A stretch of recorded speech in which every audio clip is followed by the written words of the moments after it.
नमस्कार दोस्तों, स्वागत है आपका स्टडी फॉर सिविल सर्विसेज में। एनसीआर क्या होता है, यानी कि नेशनल कैपिटल रीजन क्या होता है, इसके कॉन्स्टिट्यूएंट एरिया किस किस स्टेट में है, कितने स्टेट कितने डिस्ट्रिक्ट इसके एरिया में एनसीआर में, क्यों बनाया गया, सारी चीजें इस वीडियो में लास्ट तक अगर आप देखेंगे सब कुछ बताया गया है। के बारे में सब कुछ देख लेते हैं। एनसीआर का मतलब होता है नेशनल कैपिटल रीजन, यानी कि राष्ट्रीय राजधानी क्षेत्र। किस मिनिस्ट्री के अंडर में आती है? Ministry of housing and urban affair. ध्यान रखिएगा, ये है एनसीआर का मैप। इसमें दिल्ली तो पूरा का पूरा है ही, प्लस उत्तर प्रदेश के 8 डिस्ट्रिक्ट हैं, हरियाणा के 13 डिस्ट्रिक्ट हैं वैसे, लेकिन एक और अगर आप मान लें, क्योंकि 2016 में जो है भिवानी का मतलब भिवानी से एक और डिस्ट्रिक्ट निकाल दिया गया था, चरखी दादरी। तो यहाँ पे ऑफिशियल साइट पे तो हरियाणा के 13 लिखे हुए हैं, वैसे 14 हैं। ठीक है, राजस्थान के 2 डिस्ट्रिक्ट हैं। ये है पूरा एनसीआर का रीजन। अभी पूरा देख रहे हैं, देखते जाइए इसको। सबसे पहली बात तो भैया, एनसीआर बनाया काहे के लिए गया? बनाया इसलिए गया कि दिल्ली में पॉपुलेशन लगातार बढ़ती जा रही थी, वैसे भी बढ़ रही थी, और आज़ादी के बाद देखा गया ये और तेजी से बढ़। ये आप खुद ही समझ सकते हैं कि 1951 में लगभग जो दिल्ली की पॉपुलेशन थी करीबन 17 लाख के आसपास थी। आज की डेट में 2 करोड़ से ज़्यादा लोग रहते हैं। तो जब 17 लाख से ज़्यादा पॉपुलेशन बढ़ने लगी तो भैया लैंड तो उतना ही है ना। दिल्ली के पास करीबन 1400 स्क्वायर किलोमीटर का एरिया है। अब उसके आसपास जितने भी स्टेट हैं, जितने भी सिटी हैं, सब दिल्ली में बसना चाहते हैं। सारे जगह के लोग यहाँ पे दिल्ली में आने लगे। अब जब दिल्ली में आने लगे हर सारे लोग, तो जो है एरिया छोटा सा था, तो कंजेशन बढ़ने लगा, ट्रैफिक की प्रॉब्लम होने लगी, लैंड की समस्या होने लगी। सिविक कम्युनिटीज जितनी भी, वाटर जो है, जल की सुविधा हो गई, इलेक्ट्रिसिटी की सारी सुविधाओं की प्लानिंग और बेटर मैनेजमेंट करने के लिए बनाया गया एनसीआर, यानी कि नेशनल कैपिटल रीजन। ठीक है, यही सारी चीजें लिखी है कि भैया दिल्ली का एक्सपीरियंस जो है देख रहे हैं आप, बहुत तेजी से पॉपुलेशन बढ़ रही थी। एक तो पहली बात तो ये है कि ग्रोथ ऑफ पॉपुलेशन ये था कि भैया माइग्रेट हो रहे थे लोग। माइग्रेशन के रीजन क्या हो सकते हैं? जॉब की तलाश में आ रहा है कोई दिल्ली में। एक बात और है कि भैया जो है वहाँ पर जितने भी एडमिनिस्ट्रेटिव बड़े बड़े जो कॉन्स्टिट्यूशनल पद के, वो भी लोग वहीं रहते हैं, मंत्री भी वहीं रहते हैं, ज़्यादातर जो मीडिया हाउसेज हैं वो भी वहीं रहते हैं। तो बहुत सारे रीजन थे दिल्ली में आने के। एम्बेसी जितनी भी है वो भी यहीं पे हैं, प्लस और भी कई सारी जगह से जितने भी बिहार और यूपी के लोग यहाँ पे आते जाते रहते हैं। तो जिसकी वजह से कंजेशन बढ़ा और प्लस सिविक कम्युनिटीज़ की शॉर्टेज होने लगी, यानी कि दिल्ली की जनसंख्या में हुई वृद्धि से भीड़भाड़ बढ़ती जा रही थी, नागरिकों को मिलने वाली जो सुविधाओं का अभाव होता जा रहा था। इसीलिए एनसीआर बोर्ड बनाया गया। तो ये फील किया गया कि भैया जो लैंड वाली प्रॉब्लम है, हाउसिंग, ट्रांसपोर्टेशन, बाकी जो एसेंशियल इंफ्रास्ट्रक्चर होता है, वाटर सप्लाई हो गया, सीवेज हो गया, इन सबके बेटर प्लानिंग और मैनेजमेंट के लिए एनसीआर बना दिया गया। तो इसके लिए प्रॉपर डिस्कशन चालू हुआ भैया। 1956 में पहले एक इंटरिम जनरल प्लान आया, ठीक है, कि यहाँ पे भैया विचार किया जाना चाहिए। 1961 में एक हाई पावर्ड बोर्ड बनाया गया। 1962 में मास्टर प्लान आया था दिल्ली का। ये एक जीके का इंपॉर्टेंट क्वेश्चन है, ध्यान रखिएगा। ठीक है, 1973 में फिर हाई पावर्ड बोर्ड ने फिर से मतलब लगातार मीटिंग का सिलसिला चला। फाइनली 1985 में ये बनाया गया national capital region planning board act. तो ये एक्ट के थ्रू बनाया गया है एनसीआर रीजन। और इसमें जो इसके जितने भी, जैसे एनसीआर में कौन कौन शामिल है, एक तो दिल्ली हो गया, हरियाणा हो गया, यूपी हो गया, राजस्थान। तो इन सबके साथ मिला के एक एक्ट बनाया गया 1985 में, national capital region planning board act, यानी कि एनसीआरपीबी एक्ट।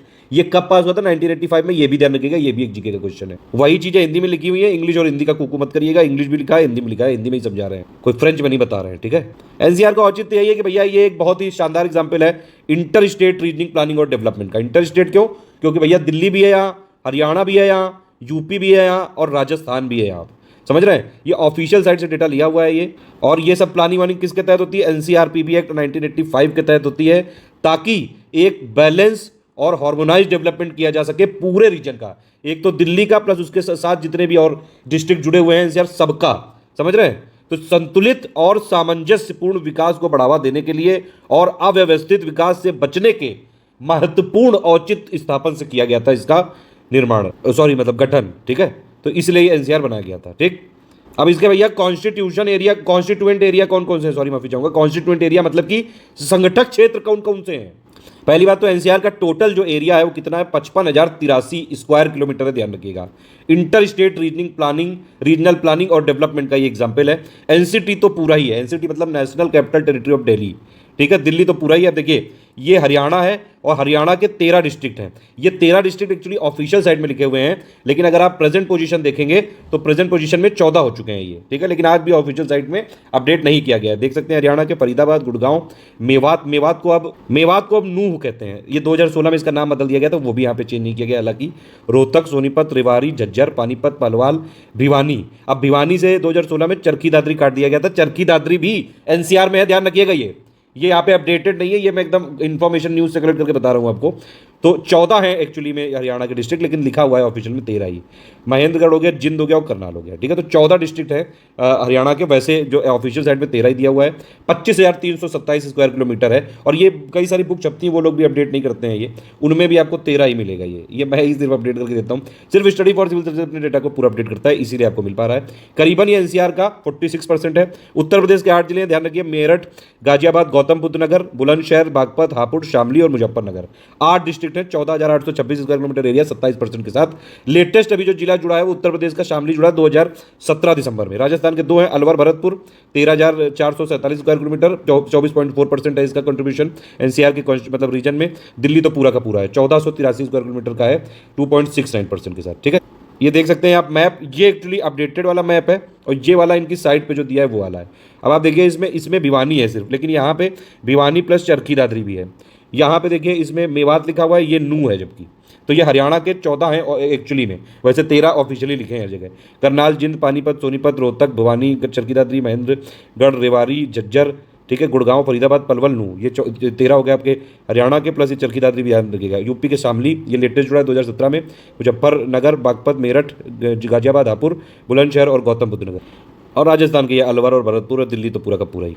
अब देखिए जो पॉपुलेशन ग्रोथ है लगातार, फिर भी जो है आते जा रहे हैं लोग दिल्ली में, एनसीआर रीजन में। इतने सारे इलेक्ट्रॉनिक हब बन गए हैं, कॉल सेंटर खुल गए हैं, बीपीओ खुल गए हैं, फिर भी लगातार लोग आते जा रहे हैं। तो इसीलिए एनसीआर पीबी यानी कि जो 1985 वाला एक्ट में एक सेक्शन है 8F, ठीक है, तो इसके तहत मतलब इसके तहत ये एनसीआर को ये ऐसा हक है कि भैया ये कोई और एरिया सिलेक्ट कर सकता है जहां पे मतलब जो ग्रोथ की अपॉर्चुनिटीज हैं, तो उसको क्या बोला जाएगा, काउंटर मैग्नेट एरिया। लेकिन वे जिस भी मतलब काउंटर मैग्नेट एरिया आएगा तो वो उस स्टेट गवर्नमेंट से मतलब राय मशवरा लेकर किया जाएगा। मतलब कुल मिला के ये है कि भैया एनसीआर में भी इतना दबाव हो चुका है, तो उसके अगल बगल वाले जो एरिया हैं उन पे भी यहाँ पे एरिया खोजे जा रहे हैं कि भैया यहाँ मत आओ, यहीं डेवलपमेंट करे दे रहे हैं, यहीं ग्रोथ करे दे रहे हैं, वहीं आप रहो। ये मतलब है, मतलब कुल मिला के ये प्रेशर जो पॉपुलेशन का है इसको कम करने के लिए ऐसे 9 एरिया को काउंटर मैग्नेट एरिया में ये काउंट किया जा रहा है। हिसार और अम्बाला हरियाणा में, बरेली कानपुर उत्तर प्रदेश में, कोटा जयपुर राजस्थान में, पटियाला पंजाब में, ग्वालियर मध्य प्रदेश में और देहरादून उत्तराखंड में। ये बोर्ड ने बोला है ये कि भैया 120 किलोमीटर का रेडियस ये होना चाहिए या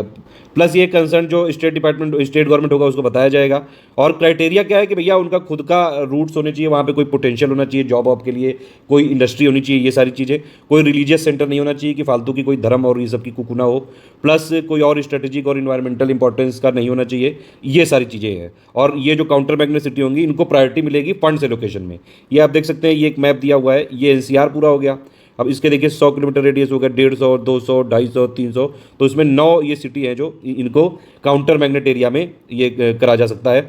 ये वाले कोटा, ग्वालियर, कानपुर, बरेली, हिसार, पटियाला, अम्बाला, देहरादून, इनके फंक्शन वही सारे हैं जो रीजनल प्लान होते हैं। देखिए एनसीआर के फंक्शन बता रहा हूँ, एनसीआर जो बोर्ड है आपका, प्लानिंग बोर्ड है, उसको ये मतलब फंक्शन कई सारे हैं, उसमें अंडर एक सेक्शन 7 है एक्ट का, उसमें बताया जाता है एनसीआर बोर्ड के क्या क्या फंक्शन है। रीजनल प्लान जो फंक्शनल प्लान होते हैं उन सबको प्रिपेयर करना, पूरा अरेंजमेंट करना, ये सारी चीज़ें हैं। वो इतना जरूरी नहीं एग्जाम के लिए। ये फाइनेंस कहाँ से आता है ये इंपॉर्टेंट है भैया, ये कंट्रीब्यूशन होता है मिनिस्ट्री ऑफ अर्बन डेवलपमेंट की तरफ से। एनसीआरपीबी बोर्ड को जो है जीएनसीटी यानी कि दिल्ली की गवर्नमेंट देती है, प्लस और भी कुछ होते हैं, लोन पहले वाले आ जाते हैं, कुछ इंटरेस्ट इनकम आ जाती है, कुछ और जो है लोन ले लेते हैं, ये इस तरह से। ये कुछ इंपॉर्टेंट और फैक्ट है कि भैया यहाँ की पॉपुलेशन काफ़ी ज़्यादा है, रूरल अर्बन रीजन है ये, ठीक है, और अर्बनाइजेशन वाला लेवल 62% के आसपास है। ओवरऑल एनसीआर की पॉपुलेशन अगर देखेंगे तो करीबन 4.5 करोड़ के आसपास है। अरावली रिज है, यहाँ पे ग्रीन बेल्ट भी बनाई जा रही है, काफ़ी सारी चीज़ें हैं। जीडीपी भी करीबन $370 बिलियन की 2015-16 में कंट्रीब्यूट करता था। अब देखिए इसमें एक चीज़ और है, इसमें एनसीआरपीबी ना रीजनल प्लान बनाता है। पहले 2001 प्लान आया था, वो 1988 में अप्रूव हुआ, फिर 2021 वाला प्लान आया, 2005 में अप्रूव हुआ, अभी 2041 के प्लान की बात चल रही है। इनकी साइट पर जाएंगे तब दिख जाएगा।